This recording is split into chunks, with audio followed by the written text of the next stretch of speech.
Welcome back, my beautiful souls. Today we are talking about Fredericksburg. Have you ever heard of Fredericksburg? Know where Fredericksburg is? If you haven't, I'm about to let you know all the tips, tricks, and hidden gems. Fredericksburg. It's a wine country in Texas. I know, maybe those two don't go together, but it's an absolute gem. I'm telling you, if you're looking for a weekend trip, girls trip, bachelorettes were going crazy there. Bachelorette trips, friends, birthdays, just you and your husband, you and your spouse, just get away, or other couples, it's a place to go. It is absolutely stunning, gorgeous, relaxing, and I'm about to get all into it for you. So where is Fredericksburg? Let's just start there. It is west of Austin and San Antonio. It's about 72 minutes from San Antonio. I want to say the girl that drove from Austin, she is on the west side of Austin, so it took her about an hour. It could take around an hour, maybe at the most an hour and a half if you're on the east side of Austin. Dallas was a 4-hour drive. So just know that for preference if you have to fly in. So now that we know where it's at, what is it? It's a wine country. It is where they call it the hills of like Texas. It is gorgeous and stunning, and it has a lot of gorgeous views. That's where all the wild flowers are, especially at this time of the year. From March till May is wildflowers, it's bluebonnets, it's the painted brushes, so many wildflowers, and it's just gorgeous and just relaxing. So that is what Fredericksburg is. It's just a little old town with a lot of shops and great restaurants that have flipped the little cottages into restaurants. Just very scenic and just cool. It's like a real cool vibe. Where do you stay? That would be the first question. If you haven't never visited, there is no really hotels, and it's really too far if you want to stay in Austin. So just know that. If you only want to take a day trip, they do have some tours that pick up in Austin and that will do a full day trip. So they do have options for at least a one-day trip to go and do a bunch of wineries and hang out. Most people that go there all get an Airbnb. You want to stay as close as to the strip, which is Main Street, the main thoroughfare. That's where most of the restaurants and most of the shops are. They do have some wineries on the strip that are just like the small little shops that you go in and have a glass of wine. The actual wineries are a little bit further out, a little spread out, obviously. You do an Airbnb. Now, there are efficiencies there, so if it's just you and your friend, or you and your spouse, or just you want to go visit, there are efficiencies there. There are plenty one-bedrooms there. There's plenty of big homes there that have like 5 bedrooms. We had a 3-bedroom, 2-bath.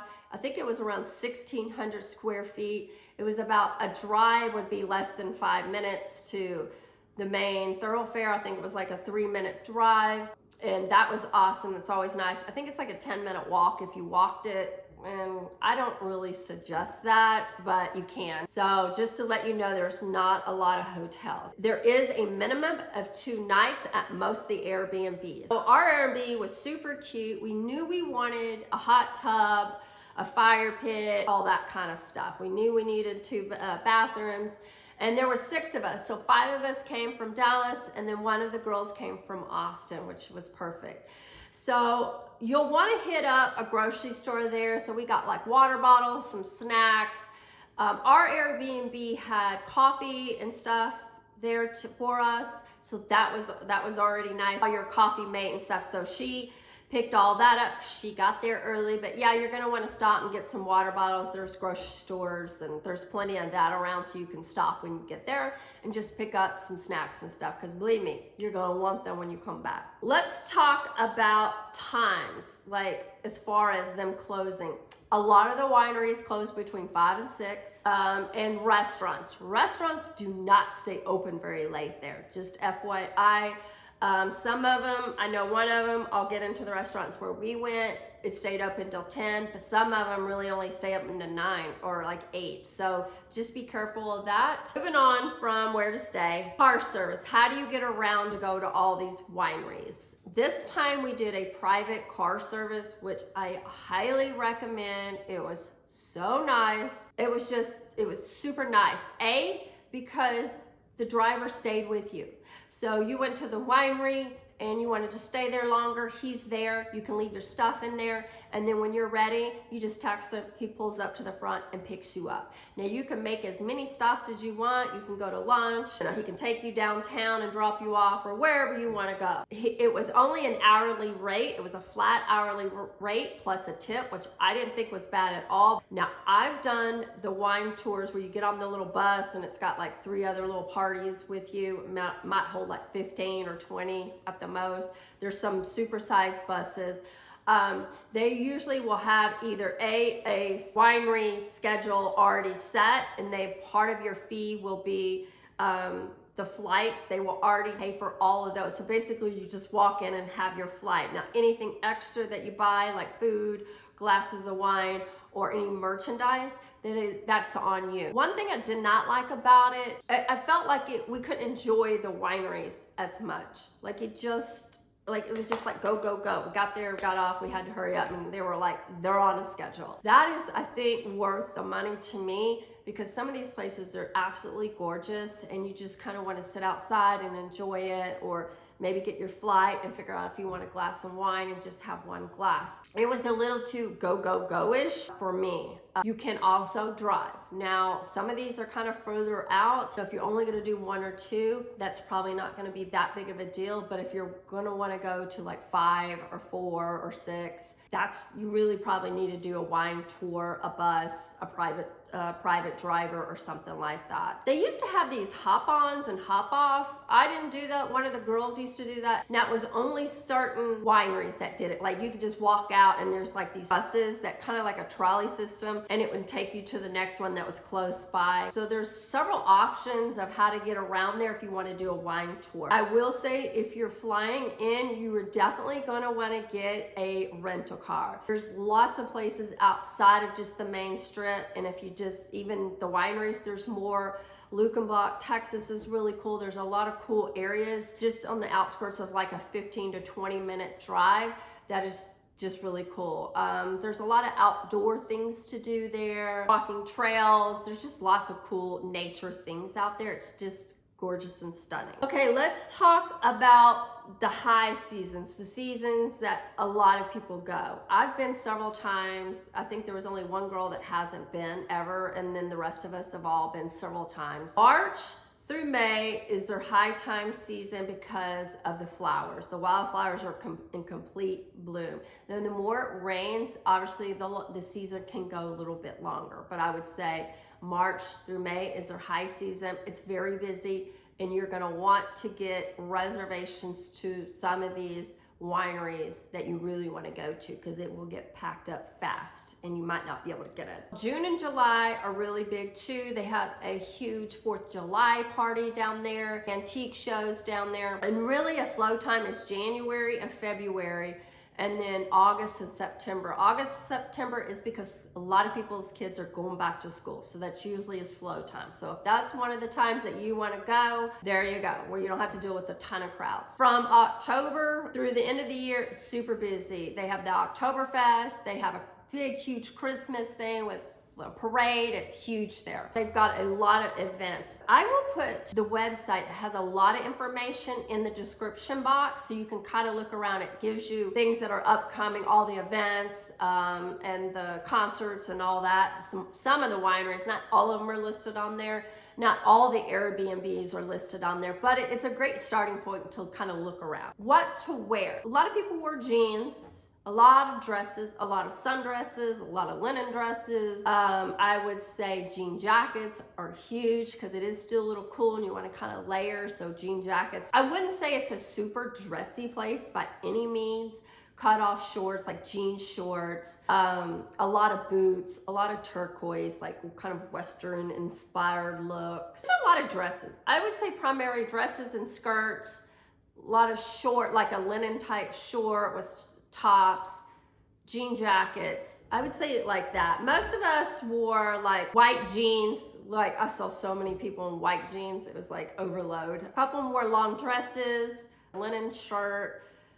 Somebody else had kind of a crinkly shirt with jeans, one of the girls. Another girl had just jeans and like a black top with a hot pink top over it. Very casual. You don't want to wear heels whatsoever. I mean, maybe like a kitten heel to dinner, but whatsoever you don't, because it's a lot of walking. Like I said, the roads aren't, they just don't have a lot of sidewalks. Besides the main thoroughfare, like on Main Street, they have sidewalks. Other than that, it's kind of rocky. I wouldn't do heels. Some other tips, I'll get into what we did and where we ate. The tips on the restaurants.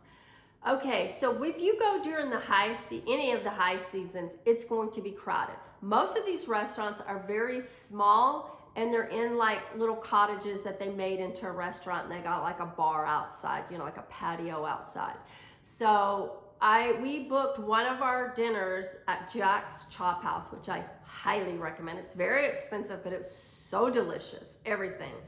Their martinis, their appetizers, their steaks, their fish, their pasta, it was so good.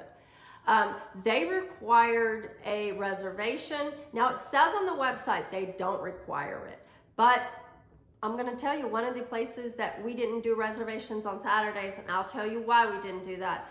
Because I was finding out a lot of these places are wanting you to put, yes, money down, like automatically run your credit card. So Jack's did $75, and yeah, if you're booking out 2-3 months, and they did immediately. When we got there, it automatically refunded my money as soon as we checked in. You could have a 2-hour wait, and I'm talking, we went to one restaurant and it was a 2-hour wait at 7 o'clock. We decided not to do a reservation because we were worried. We wanted to be able to do what we wanted to do on our wineries and take as much time. And so we were kind of nervous because some of these places, like if you didn't give them a 24-hour notice that you were canceling, then they would charge you, they would keep that deposit. So I didn't like that. So we were just like, let's just go with it, and we'll go and we'll eat wherever we can. First day when we pulled in, we had lunch at the Silver Creek Beer Garden. This place, oh my God, it was so good. And it's a Germantown, FYI, it's a Germantown. Their sausage was so good, and they make it, I believe, in-house. So good. The fries, I mean, we got just a bunch of appetizers and just some drinks, and we couldn't get into our Airbnb until 4. So wanted to kill a little time, so we ate there. It was such a cute place. It had a little guy, you know, singing. Most of these restaurants will have their little live music or somebody singing or playing a piano or something, which is really cool. Then we are back at the Airbnb. We're getting ready for dinner because I made 7 o'clock reservations for that Jack's Chop House. And we were actually planning to go to Granite House to have a couple of cocktails. That place is really cool and fun, kind of vibey. It's real cool. But we didn't make that because we end up eating, and then we went shopping, and then we head back, and we basically had an hour to get ready and to get there. So let's talk about wineries. After we had Jack's for dinner, we all went back, and we went back into the hot tub. We popped champagne. Like I said, we were there for my friend's 50th birthday, so we just had a good time. We popped champagne, we had champagne, we all went to bed. And then we had, our driver was picking us up, I believe at 11:15 or so. So we had to be up and ready. And so we ate breakfast. We stayed at the Airbnb, had our coffee. Driver picked us up, and our first winery was Signor Winery.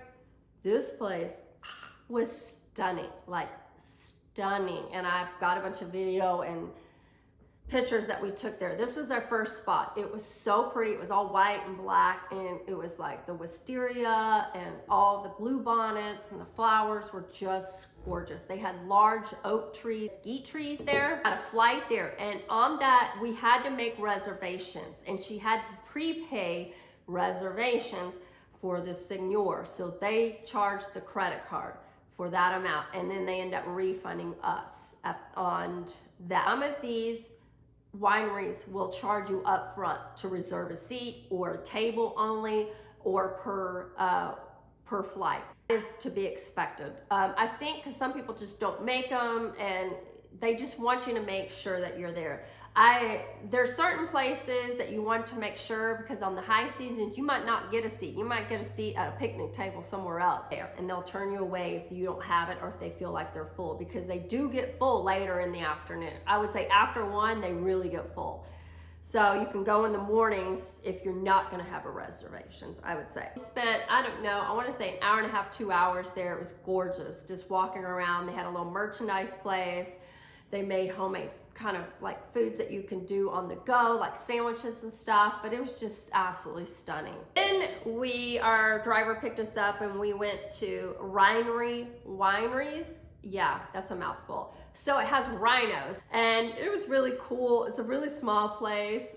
We did reserve a table that was up front because then they come out with the rhinoceros that's walking around and they feed them and you can take some pictures, and I believe I took some pictures with them. But that was real fun. And I had there, I didn't even know this was a thing, but I like Pinot Grigio. So they had a Pinot Grigio, but it was a sparkling one. I was a little like nervous about it. They'll give you a little taste test and I kind of liked it. So I got a whole glass and it was really, really good there. That was a cute place.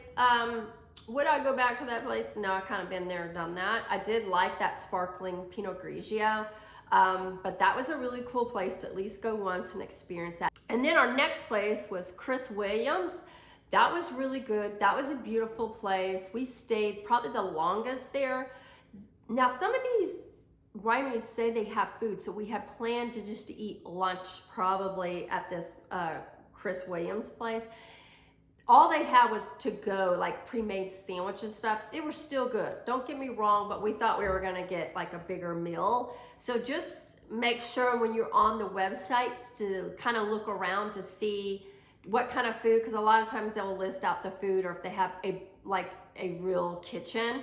But anyways, it didn't matter, we liked that. Now, this place, this Chris Williams went ahead and charged and they weren't gonna give a refund. It's $25 or $30 a glass for each one of us. Now, Claudia had pre-booked that, so she was charged that and they were not gonna give a refund. I'm kind of wary on some of that if you go with a larger group. Some of them might only say one person can take their credit card, like at that Signor, same thing, they don't split checks at all, so just kind of be aware of that. Still beautiful. We stayed the longest. They had a band, they had an individual when the band was on break, they had an individual like just playing music and guitar, like a country music. They had a teepee. It was so nice. We just sat out there and got another glass of wine in the sun. We ate and then in the shade, and then we moved out to the sunny area, and it was just a lot going on there. It was so nice. Our last place was Barron Creek. That's another place that was just really nice. These are like larger ones. They do have some smaller ones, which I have them on my list. I can put them in the description box. These are like smaller vineyards. They're good to go to. Becker Wines that's a larger one, but it was on the other side of town. I've been there several times, so we didn't go back, but that one's a really good winery. It's been there a very long time. Barron Creek was really good. You know, wine is kind of preference. You're gonna get somebody that doesn't like anything, you're gonna get people there that love it. So that's why I always say just try them and see if you like anything. If you don't, you don't. I told you we had lunch at Silver Creek Beer Garden. Another good place for lunch is Social House, Hill and Vine. They have brunch too. I'm just gonna tell you, they have dinner too. They are hard to get into and they do not take reservations, and they do not have more parties more than 6 together. So if you have 10, y'all are gonna all be split up. That's just their rules, and they've been doing that for at least a couple of years. I wish they would do reservation, kind of drives me nuts, but that's a good place. Auslander is good, it's German food, it's phenomenal. Like we had these beer battered like sausages and stuff. Everything is so good at these places. I can't even express it. Granite House, as far as a bar kind of thing, Granite House, bar 78-624. The bar is really cool, kind of jazzy vibes, cool. I'll have a bunch of pictures up. It's basically a classic piano bar. It's real fun. We went to Jack's for dinner, which is phenomenal, already said. Then we headed to a place called Hive. It's called Hive Patio Bar. They have a DJ at night. I believe they have a DJ from Thursday through Sunday or something like that. Anyways, they played really good music. It was fun. We stayed there, I don't know, I want to say 2 hours. We had such a good time. And then we left there and went home and went back in the hot tub. The second night, that was our wine tour night. Now, we did not have reservations, and I kind of explained why. We wanted to kind of just not be under constraints to be somewhere. So dinner was a little bit of an obstacle. We went to one place, it was 2 hours long. We walked all the way down at the other end. It was another restaurant, and it was good. It was like more of like a Western type bar. It was a 2-hour wait. But I did ask, because they did have a big bar area, I did ask if that was first come, first serve, and he said yes, and limited menu meant just some appetizers. That was all we can do, because after going to one place and then walking down all the way to the other end, we stopped off at a couple places. They had long lines, so it's one of those hit or miss things. We went there, and then we just ordered every single appetizer they had. I think it was like 5 or 6. And then we got 2 drinks there, and then we stayed there and ate, and their food was good. They were setting up for a live band. So then we left there, and we walked all the way to the other end to this place called Velvet Lounge. Now this place was real fun. It is a karaoke bar. It is $10 to get in, which I haven't paid a cover charge, and I don't even know when, but they have a cover charge. But it was fun, it was lively, a lot of bachelorette parties were there, birthday parties, a lot of 50 plus, 40-year-olds, lots of parties going on there. There was a wait to get in. Let me just tell you, this place was happening, and a lot of people weren't just exiting. So if you want to wait, I wasn't going to wait, and then all of a sudden we were able to get in real quick. They have lots of good restaurants there. I mean, I can't even explain how many great restaurants. But all in all, it was just, you know, the drive there is beautiful. Bluebonnets are in full bloom. It's absolutely kind of calming. It's just a calming place. I can't even say that enough. So if you have any other questions about Fredericksburg that I didn't answer, or you would like more information on, just drop a comment below, because I'd be happy to answer them. I've been, like I said, probably for the last 18 years, I've been in all seasons. The heat, you know, it's kind of chilly. I loved it. The only time I haven't been is Christmas, and I had mentioned to my daughter, I'm kind of interested in going at Christmas, because it's like a really big thing down there. I kind of want to go down there for that. But if you have any other questions, let me know. Drop them in the box. Until next time, I will have some other wineries, other ones that I've been to that are small, on the smaller size. I will have that in the description box. And there you go. That's it. I hope you enjoyed this video. Thumbs it up. Let me know. Until next time. Bye.